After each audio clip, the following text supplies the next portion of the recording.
Hello racing fans and a warm welcome to Trackside, proudly brought to you by World Sports Betting. Bet with the best, bet with WSB. Well, as always, I trust that you're well, you're having a fair week and looking forward to this weekend's racing. Well, we race Saturday at Turf 15 and then it is Scottsville on Sunday in St. Deez in Embarrassment, like capitals. And I'm going to be concentrating on the one race meeting, and that will come up on Sunday at Scottsville. And I like the look of the card, and hopefully the 4 horses that we picked out to follow are gonna run well, and we're hoping that some of these trebles land on the day. 4 horses, 2 trebles up on the World Sports Betting menu. Okay, away we go with the 4 horses. Our day will begin early, race number 1. Which is a maiden plate over 1,200 meters, and I think the horse that everybody we will be going for after that promising introduction to his career is number 9, the Shepherd. Peter Muscat and Richard Reed share a very healthy strike rate together, and this horse was in a hot maiden first time out. If you can remember the horses in that race, Star for Palmer, who made a promising introduction, was coming off a break that ran second for Gartwiller. Reminisce, Mike Cox runner was quite fancied, and the King of the Balls attracted some good betting support from the Tony Riverland stable, but it was Sovereign State that came out to win, and this was the Shepherd running back in that 5th position. So, with Sovereign State coming out during the week and making it back-to-back wins, winning over 1,600 meters, just enhances that form line. And when I had a look at that 1,000 meter run, the 1,200 meter trip is going to suit him much better. Looking at this field, there are unknowns in the race with first timers. Of the race runners, there's just one other runner that one could possibly make a case for, and that's number 4, Run to Rio. But I think on that introduction from number 9, the Shepherd, with natural improvement, he will be a hard horse to beat. Race number 1, horse number 9, the Shepherd. Then on to race number 3. Now, in the 3rd race, it looks to be a 2-horse race between number 2, Kumamore, and number 8, Master Fugo.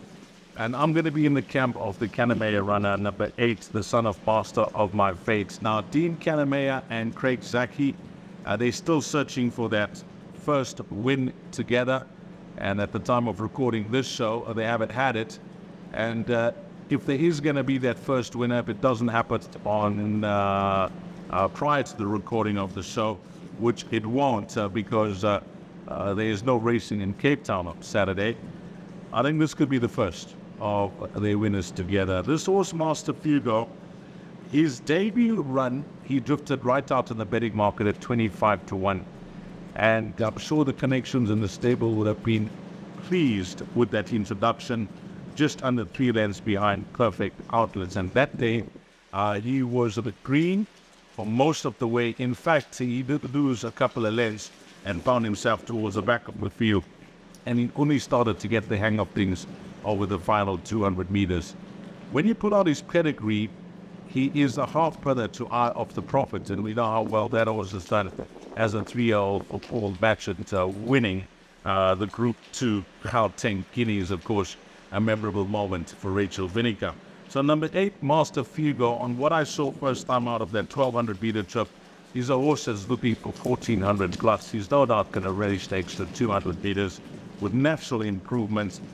I think that he is the horse that could give this combination of Kanamea and Zaki their first winner together. Race 3, number 8, Master Fugo. Then we got on to race number 5. Now, this looks like a very competitive C Division handicap for fillies and mares over the 1,750 meters. But I think I found one here that will be trading at a decent price. Her name is Diana the Huntress. Horse number 3, Alison Wright, in form. Muzieri, red hot. This combination are teaming up well together. And this horse, Diana the Huntress, if you can recall when she made her debut, she was one of the runners that grabbed your attention. She won next time out at decent odds. And then after her 3rd starts where things went horribly wrong for her, she was lame, she was cut into, and obviously something amiss that day. She was given a nice break, April to August, and a comeback run. I made a point of it to keep a close eye on her. She was at around 14-1 in the betting. She was just left alone towards the back of the field, and she started to make steady progress when under 3 lengths behind Sea Goddess. That run would have brought her on nicely. She's drawn 3. She enjoys a patient ride, and I just feel wherever positioned by Muzieni would have got a good feel for her last time out. She is going to be the fastest finisher in the race. Number 3, Diana Huntress, and I'm expecting her to be at a decent price on World Sports Betting. Like her chances a lot, and if that last start has brought her fitness along, I think she is a leading contender for top honors here in race number 5. So we touched on race 1, we touched on race 3, we touched on race 5, and the 4th of our 4 horses to follow will come up in the lucky last. Now I'm going for number 6, Rodriguez. Louis Courson and Chase Mozine will team up.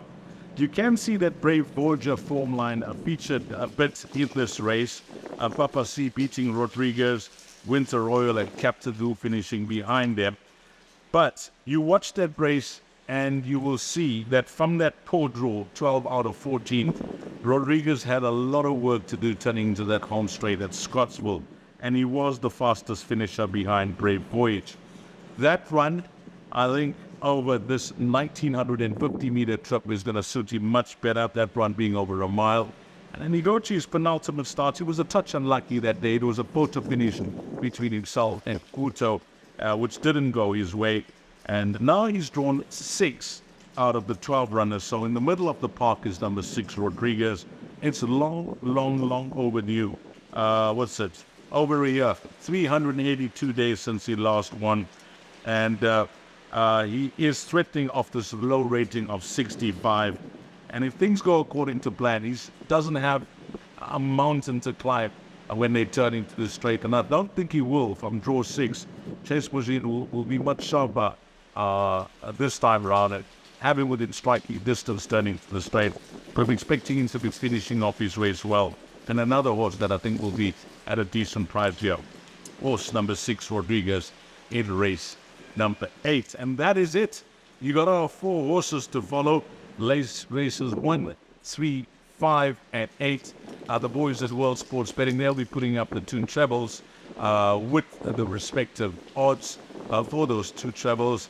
And it will all be happening at Scottsville on Sunday. I trust that it's going to turn out to be a wonderful day if you're racing over at Scottsville. Beautiful sight as we've come to know. The Racino, the casino, and the races coupled together. And I will be working on the day, so I'll be looking forward to being in your company from Scottsville. And as always, on behalf of World Sports Betting, thanks to all the punters, but more importantly, and more especially, thanks to you, the valued customer. Hope to meet again with Toby next week. You take care. Salam alaikum.